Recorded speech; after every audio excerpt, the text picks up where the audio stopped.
ازيكم يا جدعان؟ عاملين ايه؟ بداية فيديو جديد كالعادة نحب نقول لكم دوس زرار اللايك ودوس زرار الاشتراك وتفعل زرار الجرس عشان يصلك كل جديد. ولو ما صيفتش روح صيف، تمام؟ وطول شعرك زيي، واخد بالك انت؟ لابس لك صيف يالا ومطول لك شعري وجاي لك وجاهز لك باحلى فيديو. ننزل نصلي العشاء، واخد بالك؟ ونطلع بقى نتكلم فيما نريد ان نتحدث فيه، في الموضوع اللي احنا عايزين نتكلم فيه اكلمك، تمام؟ بس ننزل نصلي وانت قوم صلي. انت قاعد بتعمل ايه؟ تمام.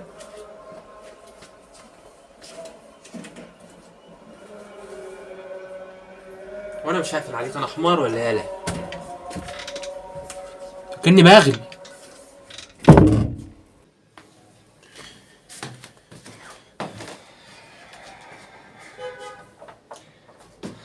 والله العظيم قسما بالله عيب، وحياة ابويا وابوك وحياة امي وامك عيب. ايه يا جدعان؟ اكون انا عايش كده ومحدش يسأل عني يا جدعان؟ ايه يا جدعان؟ والله العظيم يعني انا فكرت كده ان انا نقعد دلوقتي، احنا نقعد كده ونشرب كوبايه شاي. والله لسه شارب شاي، مش عايز اشرب شاي تاني. فكر كده نقعد ونشرب كوبايه شاي، او انت تجيب كوبايه الشاي بتاعتك ونقعد كده نقعد نتحاكى، نحكي ونتحاكى في اللي احنا عايزين نحكي ونتحاكى فيه، تمام؟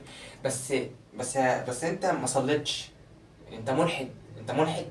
روح صلي، روح صلي ويبقى تعالى كمل الفيديو، انا مستنيك. ما هو انت، ما انا مستنيك. انت لو ما رحتش تصلي مستني ايه؟ ان انا اتكلم؟ لا، روح صلي، روح صلي وهفرشك فرشه كده ونقعد كده ونحكي ونتحاكى باللي انت عايز تحكي فيه. بس روح صلي، روح صلي، الله بالله عليك، بالله على امك روح صلي، هتحايل عليك؟ روح صلي يالا، مستنيك برضه. لا اله الا الله. المهم انت ملحد، دي حاجه تخصك، ده انا مش هتنوي واقف طول عمري.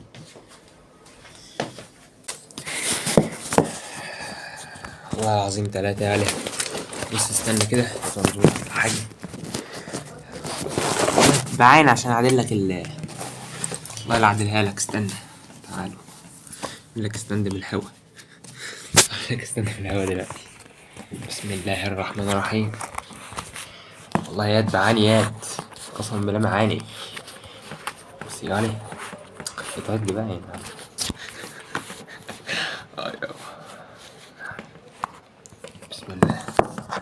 اها اها قلت لك يالا لما تشوف كلقتي مش هعودك على بعد يالا، مش هعودك على بعد انا. ايه يا عم، عامل ايه؟ كويس. بص انا جاي لك النهارده ايه بقى؟ يعني جاي لك النهارده، واخد بالك انت؟ جاي لك النهارده ونعمل ايه؟ جاي لك النهارده نتكلم على الفتره اللي فاتت. لقيت الناس عايزاني اكتر من فيديوهات اللي هي كسر الجدار الرابع، او ان انا افتح لك قلبي واتكلم بمنتهى السلاسه، يعني مفيش مونتاج، محدش مقيدني بتاع. فلقيت ان الموضوع ده يعني سموزي، يعني موضوع سموزي وحلو. يعني انا شايف ان الموضوع حلو، يعني مش وحش خالص. ايه هعمل ايه؟ بص يا باشا، انا الفتره اللي فاتت الناس قعدت تهاجمني على تراينج، بالذات تراينج وباندا. لا، باندا كان الهجوم قليل عن القضيه الفلسطينيه، وعن كان القضيه الفلسطينيه، وعن ان انا منزلتش فيديو العيد. مبدئيا كده الناس اللي بتهاجمني دول، يعني انتوا بتهاجموني على الفاضي. الناس اللي بتهاجمني دول بيهاجموني على الفاضي. ليه بيهاجموني على الفاضي؟ لان انا كنت منزل فيديو عيد حزين، فيديو عيد حزين كان هينزل، ونزلته على باندا وعلى تراينج ونزلته على اليوتيوب. الفيديو ده اكتر فيديو تعبت فيه. الفيديو ده كنت عامل حاجة فيه كده حلوة، كنت بتكلم عن العيد، بس الفيديو الاصلي ليه هو عن القضية الفلسطينية. يعني الفيديو بيتكلم عن القضية الفلسطينية من كل النواحي، كل زاوية في الفيديو بتتكلم عن القضية الفلسطينية. فلقيت بقى ايه بقى؟ اليوتيوب وتراينج وباندا مسحين لي الفيديو. التلات منصات دول مسحوا لي الفيديو خالص. ليه؟ عشان بتكلم على القضية وبتكلم عليها بطريقة محدش اظن اتكلم عليها قبل كده. فلقيتهم ماسحين لي فيديو، وده اكتر فيديو تعبت فيه، لان انا المفروض لما حاجة اعمل حاجة عن القضية لازم اتعب فيها. وخلينا نكون صريحين مع بعض واضحين مع بعض، دي اكيد علامه من عند ربنا، يعني مش هقعد بقى اتدخل، دي اكيد حاجه من عند ربنا. انا مش هقعد بقى اقول لك لا لا، هي حاجه من عند ربنا. ربنا ما اذنش ان هو الفيديو ده ينزل، لان اصلا انا مش مقتنع بحكايه ان انا لو عملت 100 او مليار الف فيديو، شوف 20 مليار الف فيديو قدام، عشان القضيه مش كافي. انت لو عملت ايه مش كافي، والله العظيم ما كافي. يعني اللي بنشوفه هناك واللي بيحصل هناك مش كافي، مهما عملت مئات الملايين من الفيديوهات مش كافي، مش مجرد احساس. انا كل بوست بنزله على انستجرام، كل بوست بنزله على انستجرام بنزل معاه بوست عن القضية، كل صورة بنزلها على انستجرام بنزل معاه بوست عن القضية، ما بسيبش حاجة. يعني مثلا اي حتة بنزل فيها فيديوهات، يعني منصات تانية يعني زي باندا تراينج يوتيوب، منصات تانية برضو غير باندا وتراينج يوتيوب، بنزل عليها مثلا فيديوهات عن فلسطين بلاقيها بتتلغي وبتتمسح وبيتعمل عليها كوبي رايت. قال ايه؟ عشان فيها عنف، مشاهد العنف. يعني انا مش فاهم عقلية المنصات بتشتغل ازاي. وبعدين انا مش ملاحظ حاجة برضو، ان يوتيوب والمنصات الاجنبية بتتعامل مع، انا مش فاهم يعني ايه. بعتلي رسالة يوتيوب، بعتلي رسالة كده مستفزة قوي، كوبي رايت مستفز، بيقول لي انت تم حظر هذا الفيديو عشان مشاهد العنف اللي فيه. تم حظر هذا الفيديو عشان مشاهد العنف اللي فيه. مشاهد عنف ايه؟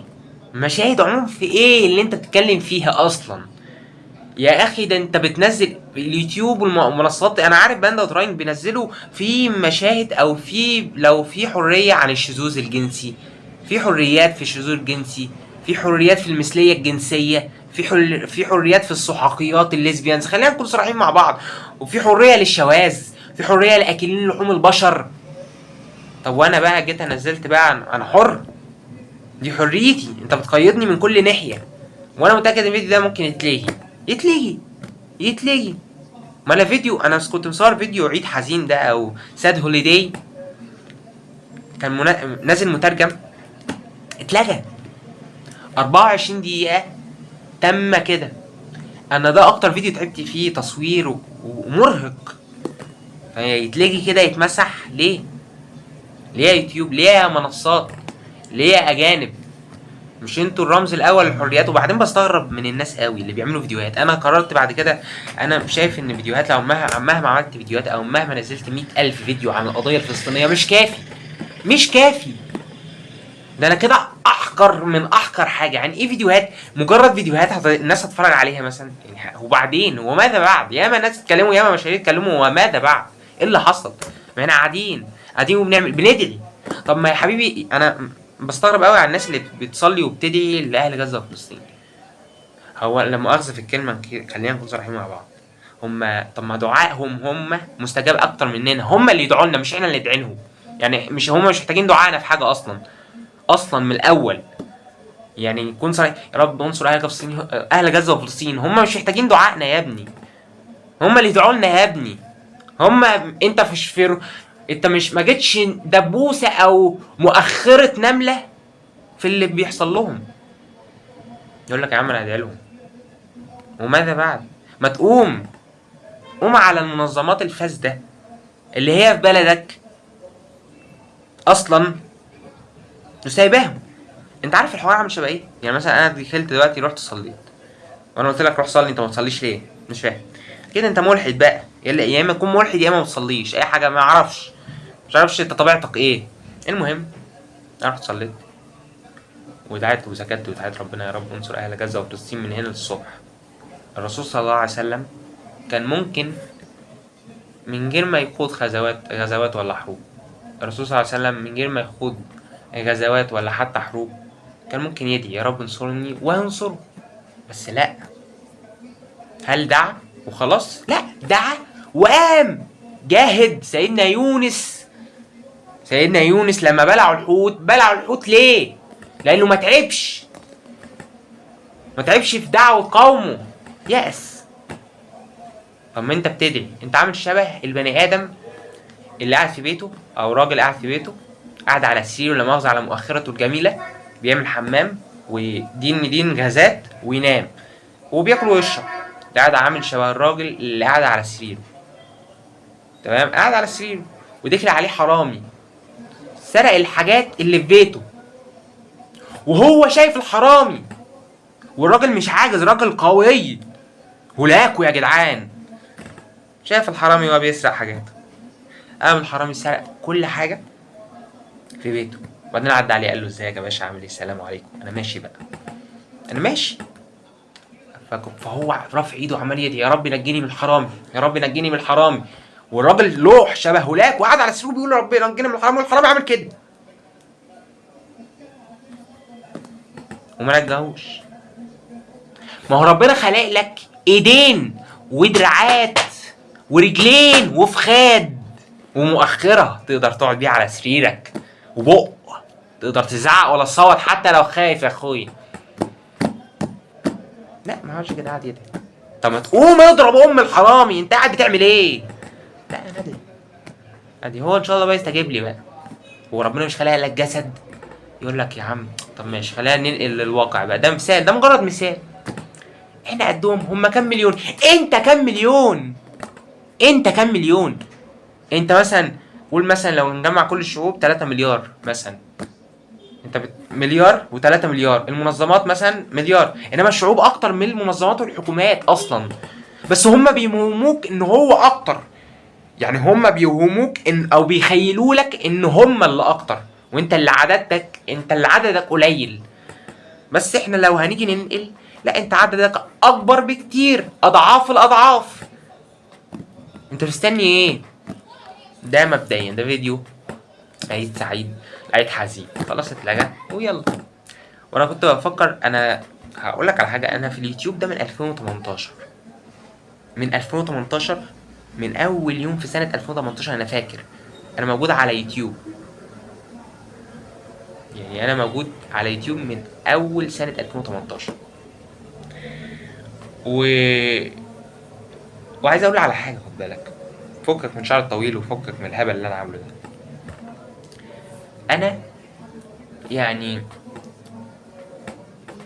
مفيش حاجه، يعني انا قدمت كذا فيديوهات، و2024 اللي احنا فيها دي اكتر سنه نزلت فيها فيديوهات، مش على اليوتيوب، على كل المنصات.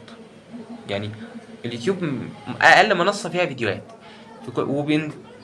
وبينتشر شويه فيديوهات عليا على كذا منصه، من كذا منصه، من كذا بث مباشر بعمله وبينتشر على اليوتيوب، منهم شتايم. كنت بشتم ساعات في بثات كده مباشره بالفاظ والعياذ بالله، بقرف لما بتفرج عليها، والله بقرف من نفسي لما الاقي نفسي بشتم، او بقرف اتفرج على نفسي عامه، يعني في اي حاجه بعملها. فيعني ياخدوا حتت كده من البثات اللي بعملها والفيديوهات اللي انا بعملها وينزلوها. ومن كذا منصه زي باندا وتراينج يقوموا منزلينها صحاب القنوات. فانا بسال سؤال، وخد بالك فيديو عيد حزين لو دورت كده في فيسبوك ولا اي حته هتلاقي الفيديو ده موجود. والله. بس نعمل ايه؟ نعمل ايه؟ اصحاب الملكيه، اصحاب الحاجه مش عارفين يمسكوا الحاجه من ديلها. وعايز اقول لك على حاجه، انا مش جاي اكلمك في الحته دي، انا جاي اكلمك عن شعوري الداخلي. انا بعاني يا جدعان من الوسواس القهري، يا جدعان يا جدعان انا بعاني من وسواس قهري، قسما بالله بعاني من وسواس قهري رهيب وتفكير مفرط. انا عندي كميه فيديوهات من سنه 2018 لغايه دلوقتي مش عارف انزلها، الاف الفيديوهات والاف الصور مش عارف انزلها. طب ما انا لو نزلت واحده من دول يوتيوب بقى يقول لي كوبي رايت، انت بتاع عيال صغيره. يا عم بتاع عيال صغيره، والله العظيم بعت لي كده كوبي رايت غريب في فيديو من الفيديوهات، مش عارف. انا عملت مئات الالاف من الفيديوهات عن مشكلتي مع اليوتيوب، انا نص قناتي عن مشكلتي مع اليوتيوب، نفسي اقدم يا جدعان محتوى، يا جدعان انا تعبت والله العظيم. كوبي رايت كده طويل، انت بتاع عيال صغيره، ازاي انت تستخدم مواد مش عارفه ايه غير صالحه وتنتهك حقوق الاطفال. وبعدين ماشي يا عم، انا بنتهك حقوق وحريه الاطفال والكلام اللي غريب، او علاقه جنسيه مع الاطفال، حاجه غريبه كده يا جدعان. انا يا جدعان اعمل علاقه جنسيه مع الاطفال ليه يا جدعان؟ ليه يا جدعان؟ شايفين لحوم بشر بقى اكل لحوم بشر انا ولا ايه يا جدعان؟ المهم يعني خلينا نكون ماشيين مع بعض. قلبت كده، كنت من كذا يوم لقيت في فيديوهات ناس بيطالبوا بحقوقهم ان هم يمارسوا علاقه جنسيه مع الاطفال. شعبه كده قايمه مش عارف اسمها، مطالبه بحريه ممارسه الجنس مع الاطفال. نعم، نعم يا يوتيوب، يا يوتيوب انا اهو، انا اهو يا يوتيوب، انا اهو، انا اهو لابس تيشيرت اسود ومكتوب عليه ايه؟ اكسبتيشن، مكتوب عليه اكسبتيشن، وشعر طويل ومنحكش وحالتي بالبلا وعندي امتحانات، وقاعد لك بصور لك في فيديو عشان احكي لك الهم والقرف اللي انا فيه. يا جدعان انا جالي وسواس قهري يا جدعان، النعكشه بتاعت شعر دي من الوسواس القهري يا جدعان، والتفكير المفرط اللي عندي يا جدعان، والتفكير المفرط يا جدعان اللي عندي. مش قادر، عندي مئات الاف الفيديوهات. يا دوبك بعت فيديو لنفسي وانا صغير قال لي انت بتنتهك حريه او حقوق الاطفال الجنسيه. يا راجل يا راجل يا يا ابن العبيط اللهبل. طب وده معناه ايه بقى يا جدعان؟ هو انا هقضيها طول كل سنه انزل فيديو عن مشكلتي مع اليوتيوب؟ لا، ومشكلتي مع منصات كتير، وعندي الاف الفيديوهات بكذا شكل مختلف. يا عم نقي، يا عم نقي من الخيار، يا عم نقي من المنقي خيار، اختار من المنقي خيار يا عم، ولا قوطه ولا طماطم ولا اي حاجه. والوسواس القهري والتفكير المفرط اللي عندي دي يعني والله متاكد يا جدعان جالي من القرف اللي انا بعيشه. انزل الشارع بجد، انزل الشارع. انا لا، انت على طول انت قاعد في الشارع يا ابني، انت اللي مش شارع يا ابني. اه والله يا ابني، او اي حد كبير بيتفرج عليا دلوقتي. انا بنزل الشارع، انا بشوف المشكله من عيون الناس والله العظيم. انت بص، انت ممكن يكون جواك حاجات كتيره قوي، بس من كترتها بتكون معقده، فما بتعرفش تجمع الكلام لما بتقوله، بتتلعثم في الكلام ساعه لما بتقول الحاجه، او مش عارف تعبر عنها بسبب كتره الحاجه او ان هي معقده. ليه؟ لان بيكون انت كبني ادم، خلينا نقول مثلا انت كبني ادم، او انت لو بني ادم الله اعلم، انت قاعد دلوقتي وقدامك 20 حاجه، او 20 حاجه انت بتحب تعمل كل حاجه بتحبها اكتر من التانيه، ولا اختار حاجه من الحاجات دي. انت عقلك هيشتت، مش عارف تختار ايه ولا ايه ولا ايه ولا ايه، قدامك حاجات كتير مش هتعرف تختار غير حاجه واحده، ما تعرفش تركز غير في حاجه واحده، قدامك كذا حاجه، المفروض هتركز في كذا حاجه في الدقيقه. ليه؟ ليه يا باشا؟ انت ايه؟ انت روبوت مثلا؟ انا قاعد عايز اختار، عايز اركز في الحاجه دي، انما حاطط لي مليار الف حاجه المفروض اركز في كلهم في نفس الدقيقه وفي نفس ذات اللحظه. ليه يا عم؟ ليه يا عم؟ الله، لا اله الا الله. مش هيحصل يعني. لو عقلك جابك ان انت تعمل كده عمره تركز في مليار حاجه، ليه؟ عمرها ما هتحصل. فالموضوع عامل كده، الموضوع عامل زي خزان الميه العكر لما وصفته في فيديو مرسل، خش اتفرج عليه روح امك. اسف، انا روح انا مش امك انت يا عم، انا اسف يا عم، هشيلك على راسي، بلاش راسي، شعر منحكه شويه، ها واخد بالك انت؟ يشبك مع الشعر المؤخره اللي قعدك على سريرك. المهم يعني انا بضحك والله، بهزر معاك، روح امي وانت روح امك برضو يعني. ما خوفي بعد ما قلت الكلام اللي انا قلته ده ما تقومش. هو الموضوع عامل شبه خزان الميه عكر زي ما وصفت في فيديو مرسل، خش اتفرج عليه. طلع ميتيني في الثلاث فيديوهات اللي قبل كده 41 دقيقه وصور لك فيديو فيلم، يالا خش اتفرج يالا كادرات والله تغذي عينك، يالا تشوف مناظر حلوه بعد العهر والعار اللي احنا بنتفرج عليه كل يوم ده. المهم ايه الموضوع عامل شبه ايه؟ خزان الميه العكر، مش هكررها تاني، خزان الميه، هي خزان ميه عكر، محطوط في الخزان الميه العكر حبسه بلف منتن.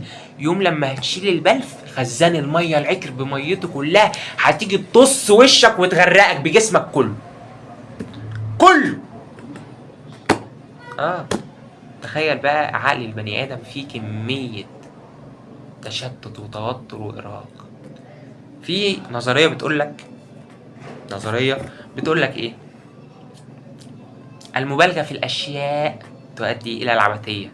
ايه اصل انا سامع على قدي. المبالغه في الاشياء تؤدي الى العبثيه المفرطه. المبالغه في الاشياء تؤدي الى العبثيه. قسمها. النظريه دي بتقول لك اي حاجه بتزود فيها او بتزود في جرعتها بتؤدي الى اللا منطق، العبث، اللا شيء. اي واحد بيفرح زياده عن اللزوم بيبقى حياته لا منطقيه او ما بيعرفش ان هو بيعمل ايه. اي حد بيعيط زياده عن اللزوم، اي شخص، مش حد، دي يمكن انت بتفهم غلط، اي شخص بيعيط او زعلان زياده عن اللزوم بيحصل حاله من العبث، لا منطق. العبث دي نوع من انواع السرياليه، الفلسفه. طب بتذاكر فلسفة؟ ذاكر، روح ذاكر، قوم ذاكر. فالمهم كلنا مهمشون، لاننا عبرنا على نفس النظام وعرضت الفكره دي. وانت فاكر في مرسل برضه، خش اتفرج على مرسل طالع ميتيني في الفيديو يا عم، خش اتفرج على بالله عليك على اي منصه، اذا كنت باندا تراينجل شفت الفيديو ده خش اتفرج على الفيديوهات اللي انا منزلها. طالع 90 مرسل عامل فيديو اسمه طالع 90 جامد يالا، يالا جامد قسما، خش اتفرج عليه يالا، مستنيني ايه؟ وقف خش اتفرج عليه وتعالى كمل الفيديو، هو قرب يخلص اصلا وانا فاضيلك عندي مذاكره. المهم يعني انا هادي خالص واكلمك بمنتهى السهوله وبالراحه وكلامي زي الفل يعني. فالمهم هو الموضوع مش شبه خزان الميه العكر، ملزوق فيه بلف، اول ما تشيل البلف كل الميه هتغرقك، الميه بوب هتغرقك. فانت مش مشكله العصر بتاعنا التشتت، ولازم ان انت بقى تقوم بثوره على التشتت بتاعك ده. خليني اقول لك على حاجه، ده محتاج شرب ميه، ده هروح اشرب ميه واجيلك على طول عشان ريقي نشف.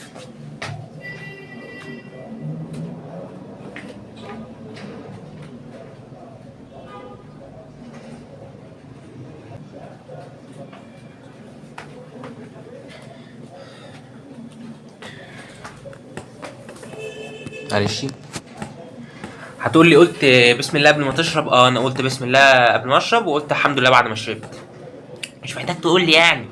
المهم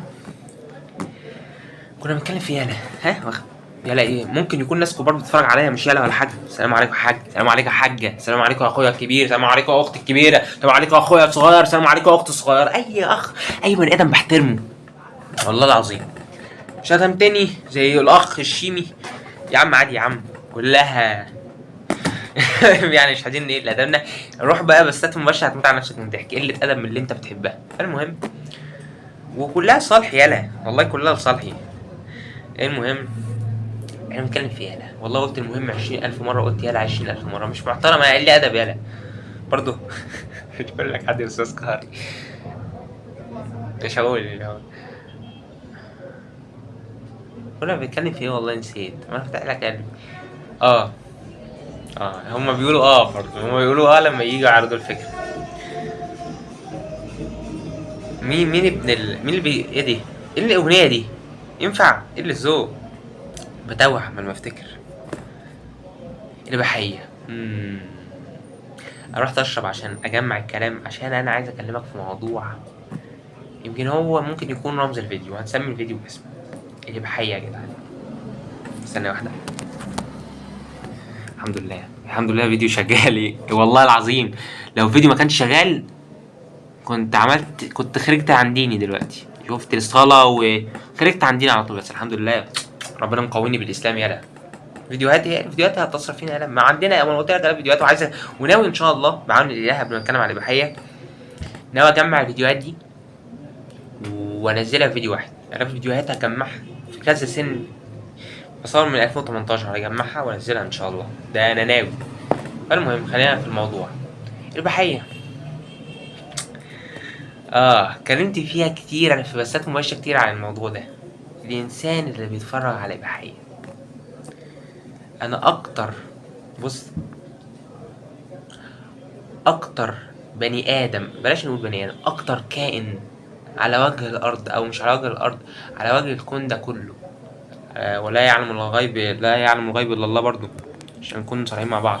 اكتر كائن تعبان نفسيا تعبان من كل او جميع النواحي هو هو عبارة عن كتلة من التهميش والتوتر والقلق والأرق، التشتت والخوف، الوسواس القهري، تفكير مفرط، عصبية، غضب، عقوق والدين، قلة دين، قلة إيمان، خجل، كسوف، إحراج، قبح، عدم وجود وسامة، عدم وجود حضور، عدم وجود قبول، عدم وجود كاريزما، عدم وجود هيبة، عدم وجود أي نوع من أنواع الآدمية في قلبه ولا في عقله، عدم وجود راحة إطلاقا عضليا أو نفسيا. هو مدمن الإباحية. لو هنيجي نوصفها كتلة من التهميش، توتر تلاقي، غضب تلاقي، ارهاق تلاقي، ارق تلاقي، ضيق تلاقي، اي نوع. خلينا نقول بكل صراحة كده، مفيش مرض نفسي ما عداش على مدمن الإباحية. مفيش. الجنون عدى عليه، الفصام عدى عليه، كل انواع المرض النفسي هتلاقيه عنده، ثنائي القطب تلاقي. والله العظيم دلوقتي انت بتضحك تقول لي علشان انت ما بتتفرجش على افلام، ما بتتفرجش على انجيلا وايت ولا مها خليفه. لا يا اخوي، مش بتفرج الحمد لله. اول طابع تاخده على مدمن الاباحيه، بص، انا مقتنع 1,000,000% ان مفيش حد هيعرف يتكلم في الموضوع الا لو كان من الموضوع. يعني الإباحية بيسموها كوكايين العصر، والعصر ده عصر شباب، وانا بقى من الشباب. انا اعرف اتكلم عن اي حد عن ادمان الإباحية احسن من احسنها دكتور، لان انا مزروع فيها يا باشا، انا قاعد فيها في كل يوم. ده هو المرض الاول في العصر بتاعنا هو الإباحية، وهو الرمز الاول اكتئاب. واكتر مرض او اللي ياخد الرمز الاول او البوصله الاولى في الامراض هو الامراض النفسيه والعضويه، الاكتئاب. واول عامل الاكتئاب الإباحية في عصرنا الحالي في 2024. هتجيب لي بقى عالم، هتجيب لي دكتور تنميه؟ لا، انا اقول لك بقى ازاي تعرف ان المدمن ده مدمن إباحية. الانسان اللي قاعد قدامك ده مدمن إباحية. اول حاجه بيواجه العسامه في الكلام. مفيش مدمن إباحية ما عندوش لعسمة في الكلام، لازم أن يكون عنده لعسمة في الكلام، لإلا مش هيكون مدمن إباحية. طب مدمن من أي ناحية؟ أفلام إباحية ولا عادة سرية؟ عادة سرية. إدمان الإباحية بيجرك العادة السرية، فبيجيب لك العسامة في الكلام. أنا مش عارف بتيجي منين. دخلت بحثت عن نظريات إن الموضوع مسؤول عنه هرمون الدوبامين. الدوبامين اللي هو هرمون السعادة. هرمون السعادة عند مدمن الإباحية مش بيوصل مش بيعلى. يعني ساعة النشوة وانت بتتفرج على افلام اباحية، يا لهوي يا ولي، الكلام ده انت انت عارف، وانت بتتفرج على البيت يا ولي على التليفون، يا لهوي مش قادرة، جيبهم. طبعا انت عارف يعني ايه جيبهم. مش عايز اوضح اكتر من كده عشان لو في حد كبير لو في حد ما يقولش عليا ان قليل ادب، عشان انا مش قليل ادب، واوصف حالة الشعب. وتيجي في اخر الفيديو تعيده كذا مرة. الغريبة ان مدمن الإباحية وهو بيتفرج على يعني هو بيعيد اكتر حتة بتثيره. تلاقي في فيديو معين بيتفرج عليه نفسه كل يوم، بس بيتفرج على جزء معين من الفيديو. في حاجات ما بيحبهاش، لحسه المهم تافه. المهم في نص الفيديوهات دي مشاهد شذوذ يا جدعان. والله العظيم يا جدعان. طب انت عرفت منين؟ انت بتتفرج يالا؟ لا والله ما بتفرج، انا عارف، بسمع. ما انا عندي ودان، وعندي مناخير، وعندي بق، وعندي عينين مش بتفرج بيها، بسمع وبشوف بيها الاشخاص اللي قاعدين حواليا مدمنين الإباحية بيكونوا عاملين ازاي، بيوصل درجتهم عامله ازاي، ان هم بيتفرجوا على مشاهد شذوذ ومستمتعين بيها، بيستمتعوا بمشاهد الشذوذ. ست بتعمل في راجل يا جدعان. يا باشا في ايه؟ يعني احنا متعودين مثلا لو هنجيب مشاهد شاذ راجل وراجل، ست وست، انما ست في راجل، يا بدل راجل ست في راجل، يا جدعان ما ينفعش كده. لا احنا كده بنوضح حاجات مش حلوه يعني. كوكايين العصر، انا ممكن اعمل لك موضوع فلسفي ومش عارف ايه، بس انا بكلمك بمنتهى الصراحه، مش محضر حاجه. فانا من دون سيناريوهات انا محضر لك كل حاجه من قلبي كده لقلبي ودماغي لدماغي. فاول حاجه لما سعد بيوصل لحاله النشوه ان هو نافورة بقى ألبان وجبنة نافورة لبن وجبنة ضربت في المكان. نافورة ألبان وجبنة ضربت في المكان. بعد ما نافورة الألبان والجبنة دي مثلا تخر في المكان، ايه اللي بيحصل؟ البني آدم ساعتها في لحظة هيخرج بقى البتاع بقى. في اللحظة اللي هي الأقل من جزء في الثانية، دماغك فيها هرمون اسمه هرمون الدوبامين، هرمون السعادة. هرمون السعادة اللي هو الدوبامين مش بيعلى، بينفجر. يعني في درجات قليل، متوسط، عالي. لا ده بينفجر، مش بيعلى، بينفجر، بيوصل لأعلى من الأعلى. عاملة شبه كيس السكر والتفاحة. لو كلت كيس سكر وبعديها جربت تاكل تفاحة، مش هتحس بطعم التفاحة، مع ان التفاحة مسكرة ورمز السكر اكتر من كيس السكر الصناعي. بس لا، انت جربت كميات سكر رهيبة فما هتحسيتش بطعم السكر اللي هو بتاع التفاحة. الموضوع عامل كذلك، انت بتستمتع وبتحب الحاجة دي اكتر من لو حصل لك مثلا موقف حلو في يومك، مش هتستمتع بيه اكتر من استمتاعك بالحاجة دي، لحظة النشوة دي. وبيقولوا حاجة غريبة برضه، ان الواحد لما بيتفرج على افلام بحقيقة ويعمل عادة سرية بيكون ندمان بعديها. لا، فكك من الكلام ده، انت مش بتكونش ندمان، انت بتحس في يومك ان في حاجه، لا يا جماعه انا مخنوق يا جماعه. انت مش بتكونش ندمان ولا زعلان فيه، خد بالك. الناس اللي ما بتصليش والناس دول يعني مش متدينين، او بص، مش متدينين، مش بيكونوا مخنوق، مش بيكونوا مكتئبين، ولا بيكونوا مكتئبين وندمانين، بس مش من نفسهم، من العوامل الخارجيه اللي بتواجههم بقى. لما يلاقي ان في حد عايز يكلمه مش عارف يتكلم، خجل، كسوف، الكلام ده يعني، عرق، توتر، بيحس برضو انه عايز يهرش، يعني حاسس ان هو منتم معفن في جسمه كده، يعني مش مرتاح. يلا عندي كده العضل، يعني في حاجه كده يلا مش حاسسها. يلا اخرج في الشارع ليه انكسف، يعني ماشي في الشارع ماشي في طريق بنكسف، بحس ان كل الناس بتتفرج عليا. ده مرض نفسي، ده نوع من انواع المرض النفسي او مشاكل معقده في جسم البني ادم. طب حلها ايه؟ حل اللي بحقيقي ايه؟